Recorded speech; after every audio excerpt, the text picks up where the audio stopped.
I'm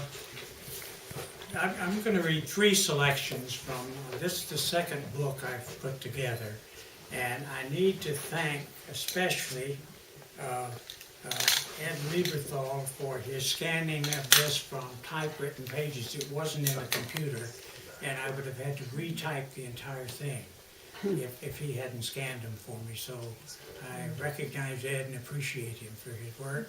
And Walter Keaty, who put the whole idea in the heads of our writing group to publish a book this year, and he even showed me how to do it. So I couldn't ask for that. Thank you, Walter. This is a kind of a pick-me-up, put-me-down book. It's, 15-minute readings, really different selections from all different kinds of subjects. And it was written over a period of maybe 15 years. It started out as a series of articles for the local paper here in Millbrook, and then I discovered I really wanted to write longer things than I had room for there, so it kind of expanded out. First article I'm going to read, I call them diversions because articles sound, or essays sound so terribly academic and dull, and I hope these are neither academic nor dull. So the first is called The Cosmic Gallop. To grow old is expected, but as it turns out, it's not what you expect. You might think the enemy would be creaking bones and aching muscles and a weak memory. Those creep up on you so gradually that although you notice them, you get accustomed to them and find a gradual accommodation. The real enemy you discover suddenly one day is time. It surprises you. The birthdays go by, children are born, parents die, things change. You thought you were observing the passage of time, like a carriage speeding by. Then one day you realize that you're a passenger in that carriage, galloping at a cosmic pace. You can't stop it, you can't slow it down, you can't get out. Something approaching panic sets in if you're an old man and you think about this too much. There has to be a better way of handling this thing, I thought.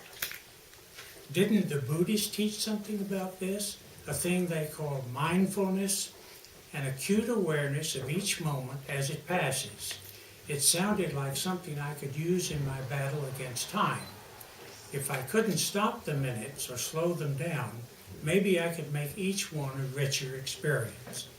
Fortuitously, a retreat on mindfulness was being held at a conference center only 10 miles from my home, the Omega Center here nearby.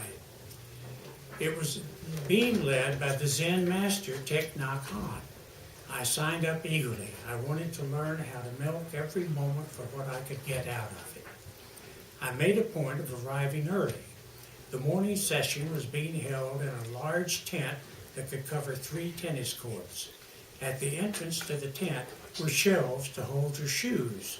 It was already crowded when I walked into a totally silent group of people. Before long, Thich Nhat Hanh came in and sat cross-legged before a microphone. He began speaking. His voice was soft and heavily accented. My hearing is not good. I did not understand a word. Every so often he would ring a small bell, but I learned nothing about mindfulness, unless this was it. Afterwards, I strolled around the idyllic grounds waiting for the cafeteria to serve lunch. At intervals, a bell could be heard throughout the grounds. When I asked about it, I was told it was a signal to cease whatever you were doing or thinking and become mindful. And then I was shushed and told it was a retreat in silence. I had my first experience of this in the cafeteria. I was choosing a condiment, and a woman next in line was dipping a ladle into the soup pot. The bell rang.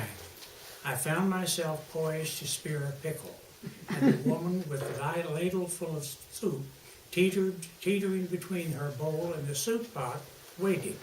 All movement in the room was halted. People stopped chewing. They froze in mid-act. The soup trembled in the ladle. This went on, extending well beyond the full minute. People looked around nervously, trying to figure out when to continue their activity. The bell had signaled a moment to be mindful, but the problem was there was no signal to stop being mindful.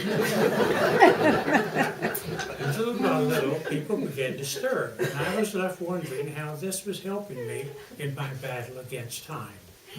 That afternoon, I thought I would try a meditation session in one of the classrooms.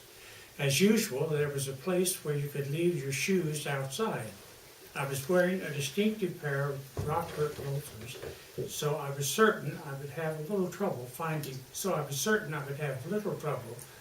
them when I left. After an hour and a half of sitting motionless, quietly trying to figure out if I were being mindful or not, I gave up and sneaked out, wondering if any fully mindful person in the room noticed me. I found my loafers and slipped into them. Nearby was a bench overlooking a scenic pond, and I spent much of the afternoon there before I began the walk to my car. Then I noticed something strange. My loafers seemed larger. Indeed, they were so roomy they were almost uncomfortable.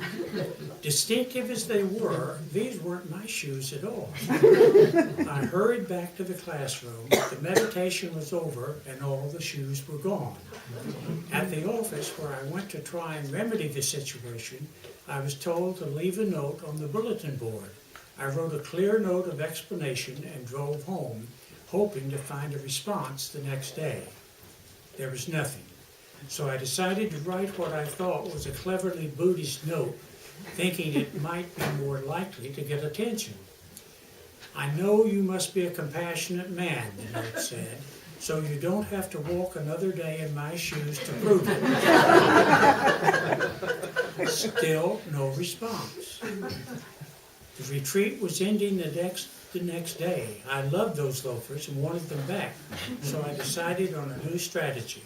I would go to the tent during the morning session with the Zen master and sort through all the shoes on the shelf, find mine, and leave a note inside them. Then I would wait nearby until my target came out to get his loafers. It worked. My man picked up the shoes, read the note, and looked puzzled. I approached him holding his loafers in my hand and began to explain what had happened. He shushed me, and then silently, compliantly, he took the shoes I offered him. He disappeared into the crowd wearing the loafers and looking a little dazed, and for all I know, he was just being mindful. I slipped into my own loafers and began my long walk into the parking lot. Then I noticed something strange. These loafers seemed a little tight. Were they really mine? Had I deprived this man of his own shoes? Maybe he wasn't that mindful, actually. Maybe he had come to this retreat trying to heal some wound, bringing with him a mind preoccupied with a lost job, or an unfaithful wife, or a drug-addled teenage child. And I might have taken this poor man's shoes. How could I be certain? For weeks after the retreat, I continued to wear the loafers. Some days they seemed to be all right, and other days they seemed a little loose or a little tight. But the mindfulness retreat gave me a new perspective. My battle against time was a losing one, so I began to give my attention to life's certainties, the things we can be absolutely sure of. I have gained some keen insights, and a big help has been my experience with my loafers, if they are mine.